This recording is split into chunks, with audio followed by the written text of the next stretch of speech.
seen you more confident about having them in your closet, though. I know. Holy mackerel. And then I'm going to keep them just for me. You're like, and then I got good job with the Clay Dix bit. You're like, that was a bit? I was just describing my closet. I just happen to have Is that kind of like an array. Is that kind of like clay pigeons? It's like Russian dolls. Oh.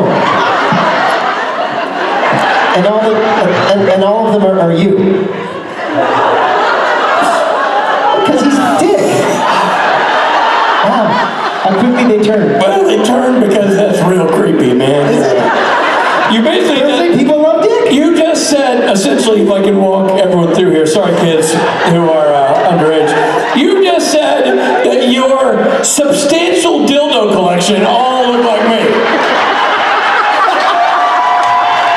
That's not fair. Did I hear it wrong? That's not fair or accurate. He literally said he has wall-to-wall dildos in various sizes in his closet. You're Am I wrong? I'm not You're all wrong. nodding. And then he followed up by saying, and by the way, Rich, they all have your face. I never said that. And by the way, they go like this, which is not a comfort fit. Because in my mind, They have the arms out like that. You're going to want to lower those. this is the first I heard that they were dildos. What did you think Clay Dicks were, man? I thought they were statues of you. You're the Dick guy. Now, Thursday people love Dick, me too. That's the joke. The joke is that Dick is you. You're Dick. I thought that was the joke. Hey everybody, I'm Clay Dicks. It's been such a fun show. I got Clay Dicks in my closet. And they all look like Richard's face. Hi, y'all. I got Clay Dicks in my closet. 2, 4, 6, hell, I got 8. Porcelain penises in my kitchen. And all of them kind of dressed like rock. I got a bunch of dildos I keep in the drawer. I don't hose them down because I'm a slob. Hey everybody, thanks for coming to the Clay Dicks show. We got one song. Clay Dicks. It may or may not be about Richard's face. But it's definitely about a dildo.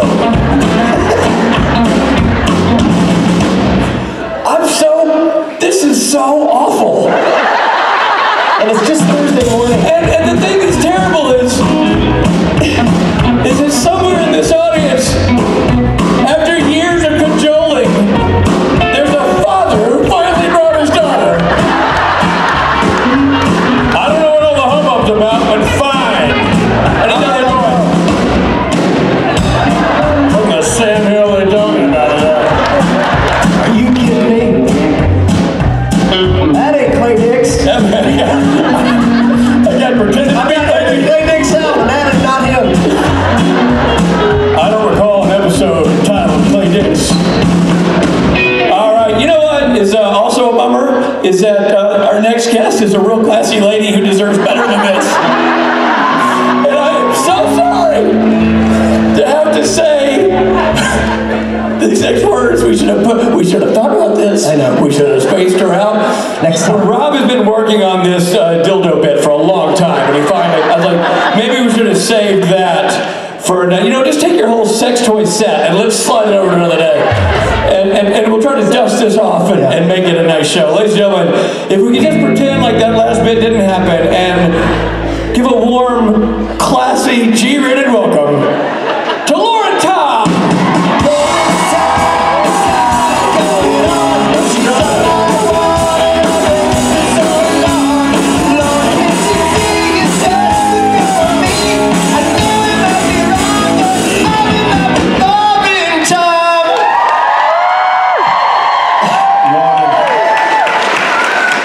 Thank you for your effervescent energy and light spirit to bring us back from the depths of depravity. That went so fast. Thank you for the G-rated introduction. You're welcome. You deserve nothing less. I mean, I just got off a Disney show. I mean, we can't, really, No, we shouldn't. I mean, contractually. Come on. No, so But bad. I'm ready to go to the other side, the darker side. Well, then have you met country star Clay Dicks? Because he'll take you there.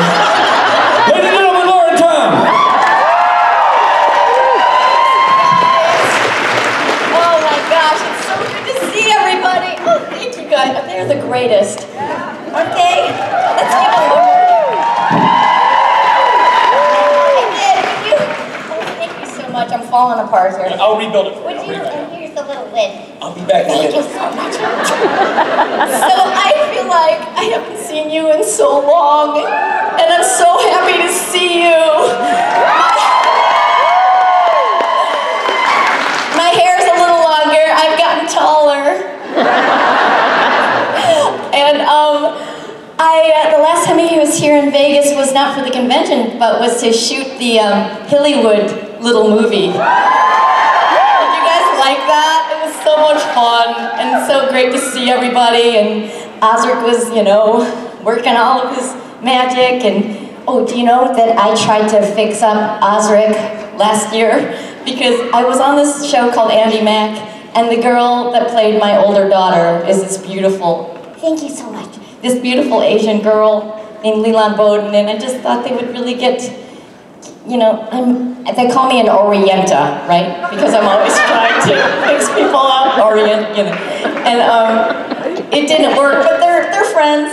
I tried. And he flew out to visit us on set and everything, and I just, you know, hi. I'm sorry.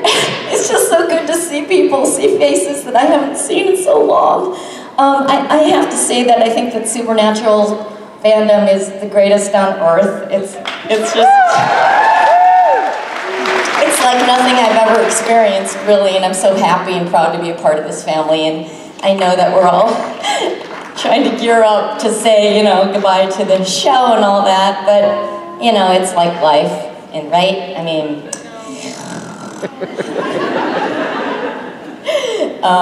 we'll get through it together, but I have been seeing a lot of love and support on Twitter, and that makes me a proud mama to see people just supporting Jared and Jensen in their decision, you know. It's nothing personal. That's the one thing I always wanted to tell my kids. If I could just impart one thing to them, it's just not to take anything personally, ever. I felt like if someone said that to me when I was young, it would have been so much easier for me to get through this crazy business, you know, where there's all this constant rejection and everything, and just in life in general, just that most people are just dealing with their own stuff and it's not ever personal. But anyway, let's see, what should we talk about? I think, oh, I know, I have a fun little thing to say, just that, you know, when I was little, my parents and grandparents used to tell me that I was such a toughie. And my grandpa used to call me Little Tiger, you know. Because I was super bossy, and I actually felt like I was meant to grow into the role, you know, to play a character that would actually punch, you know, Mark Shepard in the face. But then, I just had this little patch starting in junior high where I got super shy, and I lost all of my confidence. And that lasted all through my, like, till I was in my mid-20s, probably. And it was taking me a while to kind of find, you know, that groundedness again. And so it just was thrilling, because I am 5 feet tall, 5'4" now. But, and no one's ever let me punch someone in the face before. So that was really, really thrilling. And I have to say, I got another little boost. Last year, I'm on a show now called Goliath with Billy Bob Thornton, and it's just been so much fun. We're shooting season 3 right now, so they're having me back as a recurring for a bunch of episodes. And I only did one episode last year, and it was this crazy episode where my character gets kidnapped with Billy's character. And if you haven't seen it and want to see it, it's really nutty, and it's episode 7 of season 2. And I get to stab a guy in the balls. Something I've never done before. So that and punching Mark Shepard in the face. Those are the highlights. I mean, all this classical training I had, you know, with all this stage work, and that's what it boils down to. That and people asking me, so what was it like to kiss David Schwimmer? And Friends is having their, you know, 25th anniversary. So is it 25 or 20? 20? Something like that. Anyway, they're doing a bunch of parties, and interviews and stuff, so I'll be going out to New York to see everybody in the fall. They're going to do a big televised thing, I think, on the Today Show, so that'll be fun. And that again was so much fun. Like I think that probably Friends and Supernatural and Goliath, oh gosh, now I'm naming everything. But Futurama, all of them, they've just been my favorites. And oh, it's also the anniversary of Futurama's debut today. Yes. There's people that, well, I'm wearing pink in Amy's honor, but so gosh, I don't know. I wish they had me back, you know, in Supernatural one more time. Who knows? Maybe in the last season they'll bring everybody back, which would be like probably 1,000 guest stars, you know. But yeah, no, it's so great to be here, and I guess, how many people traveled to get here oh my God, wow. Well, hopefully you didn't come from too far. Can you just shout out some of the places that you came from? Oh wait, you know what? If we do questions, maybe you can just tell me on the mic. So just say, hi, I came from. Because it's hard to hear. The only one I heard was Salt Lake. Is that what you said? That's where I spent the last 3 years shooting that. Australia, wow. Holy cow. Germany, oh my gosh. What, Trinidad? Wow, that's amazing. I'm just wondering how other countries think of us now. I hope they still like us. I hope they're still into America. Yeah, anybody from England? Oh wow, yeah. That's good to be away from that right now, right? It's a little stressful. Oh my gosh. Well, we're not the only ones going through stuff, right? Tell also. Yeah, that's what you tell yourselves about. So anyway, I was wondering if you guys wouldn't mind, I do this like when I go to conventions, and please don't feel obligated in any way, but Misha kind of taught me this trick. And I support this charity called Homeboy Industries. Many of you heard me talk about it before. But basically what we do is like, we just start at the end and we pass the bucket like church. And then like if you have any extra change that you want to like unload your pockets with so it's not so heavy, I will haul it back to Los Angeles. And I do this 5K every year for this amazing organization. And then at the end of tonight, I'll tell everybody how much we raise in here, and I will post it online so that you can all see that, you know, like I'm like a person of my word, and I actually am giving it to them because I believe in it so much. So maybe we can just start over here, and then we could, should we, okay, and then you can just, thank you so much, okay. But I don't want to bore you too much with it, but just so you know what I've dedicated so many of my years, my life, like probably the last 15 years to supporting this organization. Basically what they do is they take, they have a 70% success rate of taking former gang members and people, formerly incarcerated men and women, and give them a second chance at life by giving them an 18-month training program where they get off of drugs and alcohol, they have all their tattoos removed, they complete their GED if they haven't gone to high school, they get anger management, parenting classes, and then they give them a job, basically. And like the thought is that you can build your self-esteem when you have a job and you're giving back to society. So they have such a high success rate that the model really works. So only a 30% recidivism rate, and the government has those numbers flipped. So they have a 70% recidivism rate and only 30% success. So they're healing on such a deep level that the transformation is just mind-boggling. It's so beautiful. And it just reminds me of how much like we all are a part of each other, and we have to like not kick anyone out. Like we have to like keep everyone within the circle. And that's what's so beautiful about this fandom too, that we're all kind of feeling a little bit like misfits, and yet we find each other and we connect. And that's what I think it's all about, is just trying to connect, you know, as human beings. And so thank you so much for letting me do that, and I hope it's not annoying to you in any way, and if not, just obviously just pass Okay, so should we start questions now? Hi, I'm from Houston, Texas. Great. Most of everybody knows you as Kevin's mom. A few of you know you as Julie. And my favorite show of probably all time, I know you as Min. Oh my God, King of the Hill. I play the mom, Min, and the daughter, Connie. So, Oh, Peggy Hill, look at your feet. They look so big, like a boat.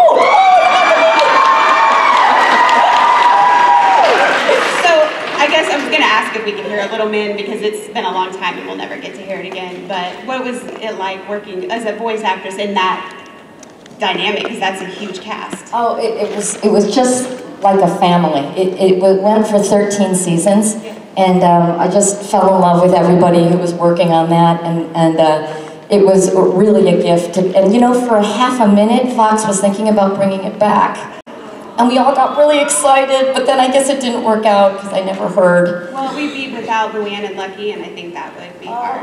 That was heartbreaking. That was so both hard. of them, yes. Yeah, Brittany Murphy passed, and it was Tom Petty. Yeah, right, both of them. It was so hard. It's just the hardest thing about life, saying goodbye to people. But she I met her when she was 18 years old when we started, and she just was such a light.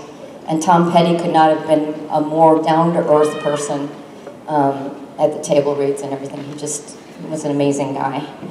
Such an icon.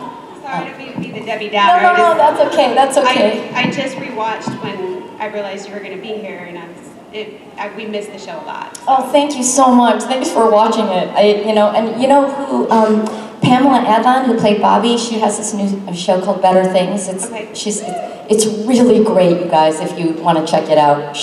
It's kind of loosely based on her life. Okay. And it's hilarious and real and also very touching. Awesome. So thank you. Thank you. And then, do we go to that side next? Okay. Hi. Hi, I'm Dana from Sonora, California. Oh. Hi, Tiger Mommy. Oh, hi. I like your ears. My question is that you're a really strong mom, and when it got to the point where you were kidnapped by Crowley and put in the storage unit, and Sam Dean finally rescued you, and Sam got caught in the storage unit with you, when you guys finally get to the panel and you are working on opening it, and you ask about, well, when we get out of here, I want you to take me to see my son, and he gives you that look like you realize he's passed. And you say, you realize it, and the look on your face, and you get really tough, and you say, flashlight! I love that scene. You show your strength and your pain all in one. How did that feel to you to know that the character that you were playing mom to had died, and you were just dealing with that all at the same time with being stuck in this place? Yeah, I can't even imagine what that would be like in real life. And a lot of times, you know, as an actor, you use your imagination, obviously, because you haven't had those experiences. But I always try to, you know, in my mind tell my body that I'm just kidding. Because sometimes your body doesn't know, and it experiences it the same way. So I felt like I had to go down that deep to really think about what that would be like. Of course, you know, you'd probably be in shock for the first bit. Yeah, I just remember that being a real challenge, and just remembering how supportive Jared was in that scene. And he just was so present and so right there. And a lot of times if someone is going to be that supportive, you don't really have to do that much. You just have to look over there into that person's eyes, and then you're connected. But yeah, thank you so much. I want to tell you how much I appreciate that, because being a mom myself, that the strength that it would take to get through that, knowing the end result, you played it beautifully. Thank you very much. It's one of my favorite scenes. Oh, thank you so much. Thank you so much. I can't, you know, like anybody that's a mom out there, or even, you know, like a child, like you just have no idea the depth of the love that you feel for your child. Like it's mind-blowing, and such a gift to be able to experience that. And then also for me, as a child of my mother, to finally understand how much she loves me. Like, I don't think I ever got that before. Anyway, sorry. Okay. Hi, I'm Amanda. I'm from Las Vegas. Oh, okay. So, I love you on Supernatural, but my question is, I love Friends also. It's one of my all-time favorite shows, and I've watched it so many times. Yes. So I just wanted to know if you could tell us a story about being on Friends, or anything about what it was like. Sure. I started right in the beginning of the second season when it started to really take off and become a success. And it sounds like really, made up, but it wasn't. Those guys were actually really close friends. And I think that sometimes when a wonderful thing happens, it can also feel like a crisis because it became so popular so quickly that they kind of just glommed onto each other. And they would literally just walk down, the streets of the set, arm in arm. And so they were really welcoming to me, and I never forgot this because subsequently I ended up becoming a regular on different series, and I remembered how much they welcomed me as a guest star. I think I did like 7 episodes, and because you can sort of feel out of the circle when you're joining a cast that's so tight already. But they they went out of their way to make me feel a part of them, and I remember it was my birthday, my very first day, and so they took me out to lunch. And I was sitting next to Matt LeBlanc and to Lisa Kudrow, and I just was so nervous. And when I get nervous, I say really stupid things. They just come out of my mouth, and I cannot get the words back. And so oh my gosh, I'm so embarrassed to admit this, but I literally said to Lisa, you're so, oh my gosh, you're so much smarter than you seem on... and I didn't mean that. I just meant, you've gone to, like this big, what are you doing in college? Oh, I should just stop talking. And then she just literally just sort of like turned this way and started, like she needed a break from me immediately. Oh. And then Matt LeBlanc, I had like the silliest conversation with that we just could not quite meet. And I know it's because I was so nervous, but he said, so where are you from? And I said, I'm from Highland Park, Illinois, so I'm sort of, a Jap, because we used to say Jap back then, meaning Jewish American princess, because everyone in that town, like 98% Jewish, so I said, so I'm sort of like a, and then he goes, oh, I'm sorry, so wait, so you're a princess?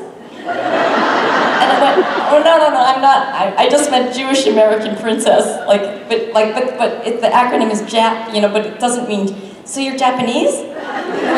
No, oh, forget it.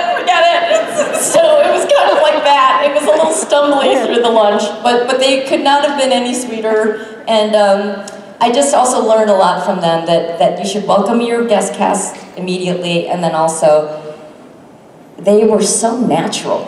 Like, I never know when we actually started the scene, because they were talking they were just so relaxed. And so I visually kind of made a note of how relaxed their bodies were. And I remember just trying to do that myself. Like, okay, you can just take one more level off. So it was a great experience. And, yeah, I think that but I still think the Supernatural fandom is more rabid. Thank you.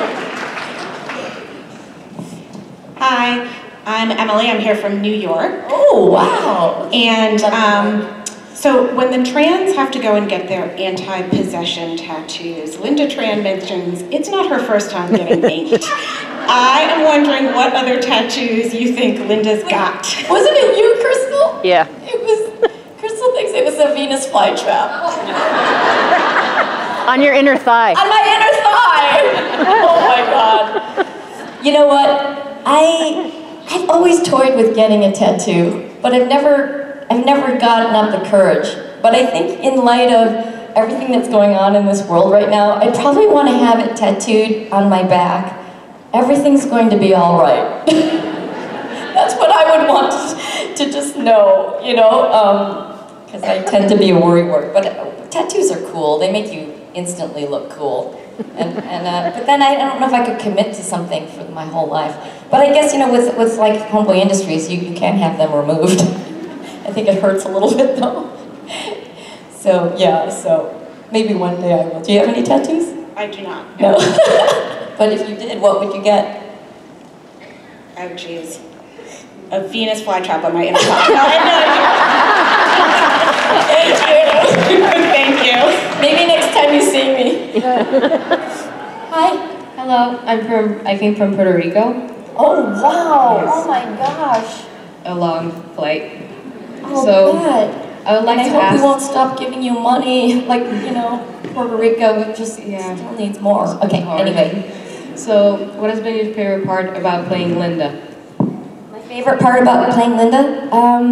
I think my favorite part is just that I got to play someone so protective. And because I'm a Leo, and Leos are really protective, and I feel like not nearly as strong as Linda in my real life. It just was so exciting for me to be able to express that part of myself, because I think that if somebody tried to hurt one of my kids in real life, that would come out.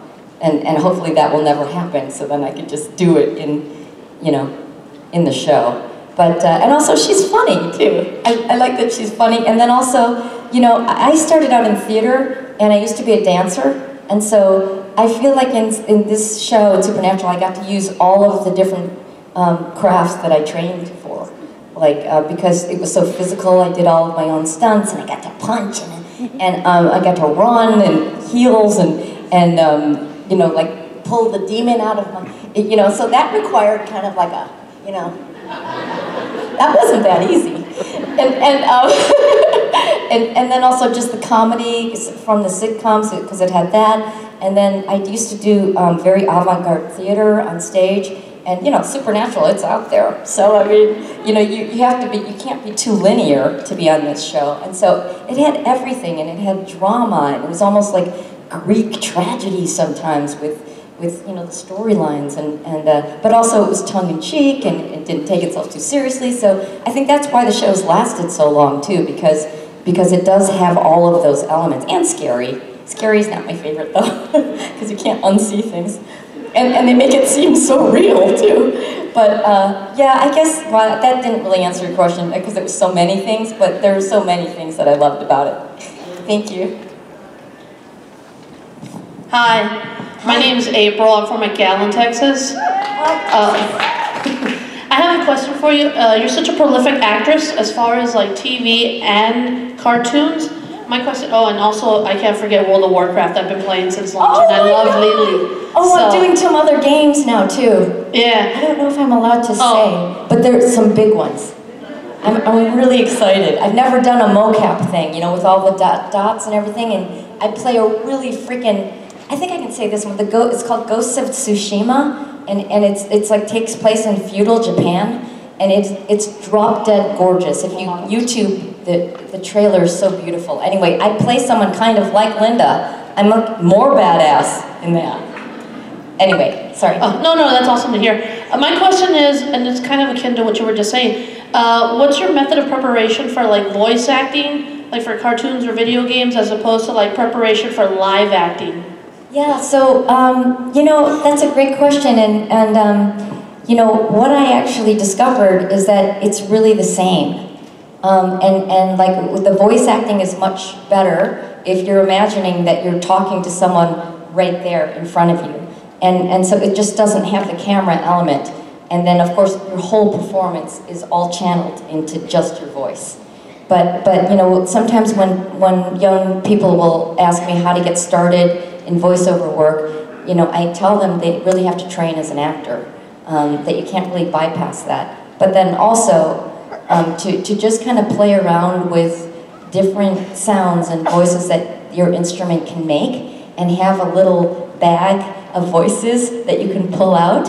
And I don't mean like just being able to say 2 sentences as Donald Duck. You need to like be able to read pages and pages of script in that voice, so that you know it in your body so well. So like for example with Min and also Inez in Futurama, my grandparents, I used to see them once a week, and they spoke with a pretty thick accent. So I grew up hearing that voice in my head, and so it's in my bones now. So you want it to be that like deep in you, so it's a matter of just, some people just have a really good ear too to copy sounds, but to try to get it as deep as you can, not to just be able to be like a party trick thing. Yeah. But yeah, so thank you. That's a good question. Thank you. Hi. Hi, I'm Kat. I was wondering, what was it like when you found out that Dean Winchester thought your character was hot? That was a joke. But I can believe it, right? Let's believe it. Let's believe it. I would like to believe it. You should believe it. Oh my God, I've told this story before, but it's worth mentioning again that he's just so crazy handsome, it's stupid, right? And when the first time I worked with him on that first day, I found myself staring at him. And then I would catch myself, and I'd be like, oh my God, no. And then my head would just, like a bobblehead, it would just like default back to, yeah, so. And then the other story I like to tell is just, when he's got his arm over me and he's about to like kill me with that knife, I'm like, I could just take another 20 minutes here. Like, you can do, like, if you would rather kiss me than kill my neck, that's cool too, though. But he's such a great guy, and that makes it even harder, you know, or easier to have a crush in a way, because he's, you know, as a director and everything, he's so aware of everyone around him. And to me, that really shows what a mensch he is, just to be kind of connected to what's going on. He's not one of these self-absorbed people or actors. And he was just very aware. And that makes someone so much more attractive. Anyway. Yeah, no, you mean the thing, the Asians Go Wild thing, that website he was looking at? But I'm not like that. Your mom, he literally says your mom is hot to Kevin. I think I blocked that out. I don't even. He does? Was he joking? No. He was actually saying it. He was trying to get Kevin's attention, and he actually said, your mom is hot. That's your mom awesome. is so hot. I love the writers so much. That was a sweet gift. Maybe they knew. Maybe they knew I had a crush or something. Hi Lauren, I'm Mary and I'm from Vegas. We all know you as a strong mom on the Supernatural and off Supernatural. Do you have any advice for people that didn't have a strong mom growing up to as for now? Do you mean like people who didn't have a strong mom growing up as a mom or as a person? Well, raised without a strong mom and Right. supportive. Yeah, I know. It's really, you know, we all have our different challenges to wade through. Are you a mom now? No, but I didn't have a strong mom growing up. Right. You know, the thing is, I just read this article the other day just about how we have to ground ourselves in our own happiness, you know, and not put it on anybody else. I thought it was such an interesting article that they're talking about insects. Insects have their hard armor shell on the outside, right? But that species didn't take over the world because you can't survive like that, because then you can't connect to people. So human beings have their spine, their skeleton on the inside, and all of our vulnerability is on the outside. And so to walk around like that, you have to build that spine up strong. And I think, you know, just through connecting with people, like that's really important. Friends that are supportive, and also, I have to say, therapy is really good. Therapy can be really a great way to just kind of talk about the wounds that you have, because if you don't understand, like one of the things that Father Boyle says from Homeboy is that, you know, if you're not aware of your own wounds, you're going to not be able to serve other people, and you're not going to be able to connect to other people as well, and you might inflict them on other people because you're not conscious of it. So it's sort of about getting to know and embracing and loving all those parts of you, especially the parts that were wounded, and like kind of looking at yourself as if you were a child and mothering that part of yourself the way that you wished that your mom had. Maybe that's a good place to start. Thank you. Okay, thanks.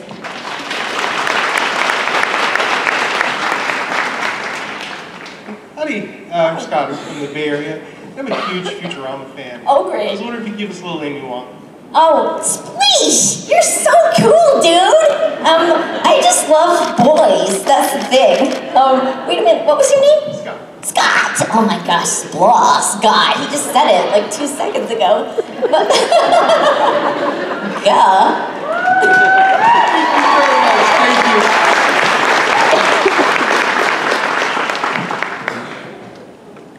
Hi, my name is Gabrielle. I'm from Fremont, California, in the Bay Area. So how do you think Linda is doing with her son? Like, are they on good terms? Does she bring him around everywhere with him? Like, you know. Oh, but how is Linda on terms with her son? Yeah. Oh yeah, no, that love will never ever go away. Yeah, she will bring him, you know, wherever she can, and I don't think there's a second that goes by that she's doesn't have him with her. And you know, I guess I don't read a lot of the fan fiction, but I'm wondering what other people think. I don't know, but I just assume that they're still connected. And I do think that, you know, relationships do go on, whether or not, like, what dimension you're on. In real life, too. You know, we all know that as far as our own personal experience, right? That even if someone passes, we still have a relationship to them. I mean, I think about my dad every single day, and he's been gone longer than I have. But, you know, so it seems very real to me. Maybe that's why I'm an actor, because I'm like half in this world and half somewhere else. No, but anyway, yeah, thank you for your question. Hi, my name's Cydia. I'm a local. I was so excited when I saw you on Goliath, and I get so excited whenever I see any Supernatural alum on anything else, and it seems like every single time I turn on my TV, I'm like, oh, he was on Supernatural, oh, she was on Supernatural. That's so cool! Which I just think is amazing. So my question is, do you find that this experience of having been on Supernatural is helping you land other gigs, and is this... Oh, absolutely, yes. I mean, I can't just say that it's only Supernatural, because I do believe that work begets work. But, you know, you never know, like, who... Like, I got Supernatural because of this other job I did called Men in Trees. It was an Anne Hesh... yeah, oh, somebody saw it. It was on ABC, and the character was a lot more like Min on King of the Hill than... So I don't know how they... But the writer... was married to, I'm sorry, the producer was married to a writer on Men in Trees, and so that's how I got this. And so, yeah, I do think that because I played such a strong part in Supernatural, I started getting a lot more badass parts, and also with all those games, like the games that I'm going to be coming out, because my kids tell me that they're really excited about these games, but I don't know anything about that world. So, but anyway, yeah, so definitely it's helped, and I love stepping into that, because as an actor, as you get older, the roles, you know, they kind of diminish a bit, and so it's good to step into a different kind of part, because I can't just be, you know, the cute best girlfriend or the, you know, the ingenue for sure. That's past decades ago. But so no, it's been only a positive thing for me to have been on Supernatural. Thanks. One more? Hi, I'm Shauna from DC. So last season we got a lot of characters back with Apocalypse World, and I thought it would have been really cool to have seen Kevin come back because, you know, he went to heaven, Linda doesn't have him anymore. So we didn't get that, but I was wondering, how do you think Linda would have taken it? Would she have seen this alternate version of her son as still her son, or... Yeah, I think Linda would take any version of her son. I mean, you know, alternate or not, or just, it would be... You know, I read this tweet the other day that said, falling in love is like having everything you've ever lost returned to you. That made me cry. And I really feel like that's, you know, we all walk around with so much loss because it's just part of life. You know, you can't avoid it. So I think there would be nothing more thrilling for Linda to be able to see her, you know, son in, you know, more of a formed not just so ethereal. But yeah, that would be amazing. Thank you. So how, now what? Do we still have time, or let's see. Oh, we only have 4 minutes. Okay, good, that actually went really fast. Oh, okay, good. Have your children seen your show, Supernatural? Oh, my mint, nice. Hello, class. See what happens when I get nervous?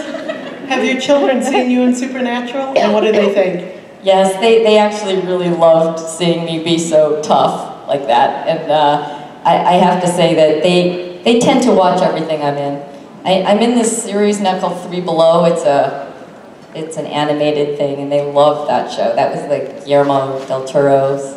It was a spin-off of Troll Hunters, but yeah, they don't mind scary things. So that's great. They've been so supportive. Last fall was the 25th anniversary of the Joy Luck Club, which is a movie I did. Yeah, thank you guys. My boys had never seen that because I thought it might be too slow and too much of a chick flick for them. So I never took them to see it. They're 15 and 18, and so they came with me. I got inducted into the Academy last year, which was also such a freaking honor. I was like, woo! And so the Academy hosted an event for the whole cast and crew of Joy Luck Club, and then they had a panel on stage and a screening, and my boys, I basically was watching my boys watch the movie. And I was just so thrilled that they really were engaged with it and stuck with it, and I'd forgotten how funny it was too. So that was also surreal where I was on that. And everyone came, like, because Oliver Stone produced that, and Ron Bass and Amy Tan, the writers came, and it was just a big, huge family reunion. And so that was really special for me, such a special evening for my kids to be able to, I became like the cool mom instantly for like 2 hours. And then I just went right back to nerdy mom and stupid mom, like right after. No, I'm just teasing. They're pretty supportive. Thank you. Thank you. Hello, my name is Kelly and I'm from Los Angeles. Oh, me too. Yeah. I actually work for a motion capture animation studio in LA. Oh. And I wanted to get your opinion on your motion capture experience, and can you describe to everyone what it's like? Because it's actually kind of ridiculous and fun at the same time. Oh, it's really a lot more involved than I realized. So they sent me to San Diego to Sony? Yes. Yeah, so they put all these dots on your face, and then they have you like make different expressions. And so I think we did like 4 sessions just to capture my face. And then they put me in a suit, and I had to do some like martial arts fighting, which I don't know how to do. But they had someone like coaching me with it. And I was worried about, you know, my age and my height, and they're like, don't worry, we can change all of that. We can make you older, make you younger, make you taller. I was like, ooh, taller, you said it. And then, so it's going to take probably like 2 or 3 years to complete this game I'm working on. So there's a lot of like voiceover work, and then also I have to memorize the scenes because the camera is on your head. And so, you know, you can't be looking down at a script, and it's really just like playing the scene just as I would on camera, where they're trying to get all of the beats and the moments, and it's really been fun. It's a lot more work though than I realized, because they might have you do like 100 different fight sounds, which can completely rag your voice out. So like, ha, like that. It's like, okay, I can do that twice, and now I'm tired. But yeah. But it'll be exciting, you know, once it's all finished. Yeah, that's so cool that you're doing that. It's a neat world. It's something I just got into in the last 2 years, and it's been absolutely amazing to work with the 3D animators and be on an motion capture stage. Right, so it's really cool. Yeah, I love it. I don't know how many of them I can do though, because it just takes everything out of you. Yeah, it really does. Yeah. Well, thank you. Thank you. Okay. No, there. Okay. Hi, I'm from Salt Lake City, and I work at the Deaf and Blind School where Annie Mac films on location. No, so my question is, when you're on location, what do you guys like to do for your downtime? I know we have some extras that work there. Do you all hang out with the locals? Or? You know that silly Sunday in Deer Valley? Is that what it's called? Deer Park? Deer Valley. Deer Valley, yeah. We love to do that. And you know, the skiing but you know, so the whole rest of the cast moved to Salt Lake City. And so they got houses there, and I'm not really sure, you know, because I have 2 kids, I was flying back and forth every 3 days. So I didn't really get to hang out with them too much. But you know, we would go out to dinner to the sushi and Thai places and Indian, and we just loved going out to, oh, they're here. But we loved going out to eat. I love Salt Lake City. And I'm coming back there in May to do a little job. Thank you. May 10th, they're doing, you know, at the 150th anniversary of the railroads being built there that were built by the Chinese and the Mormons. And so I'm doing like a musical theater piece, if any of you live near Salt Lake. It's like 90, it's called Corinne, Utah, or something? Promontory Point. Yeah, yeah, in the middle of nowhere, they said. Yeah. Anyway, if you want to come see me, I'll be there. Is that it? Lauren, how was your time in Las Vegas, Nevada? I love these people so much. I beg you not to gamble away your entire salary, please. Try to keep some of the money. Ladies and gentlemen, Lauren Tom!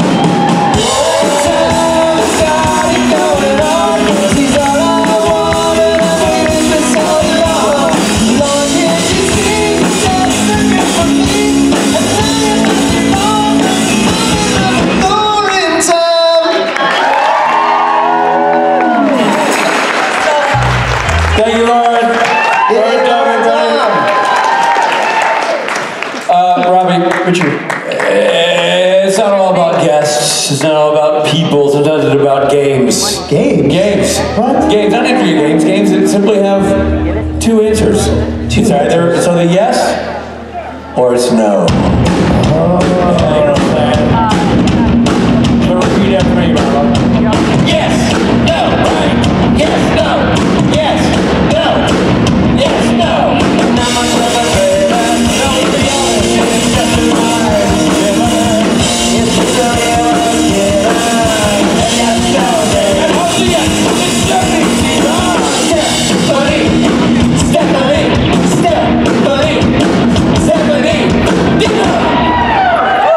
Ready to play some yes, no? Okay, we're gonna play 3 rounds, and we're gonna have 30 contestants each round. So if you don't get a chance to play the first round, then we might be able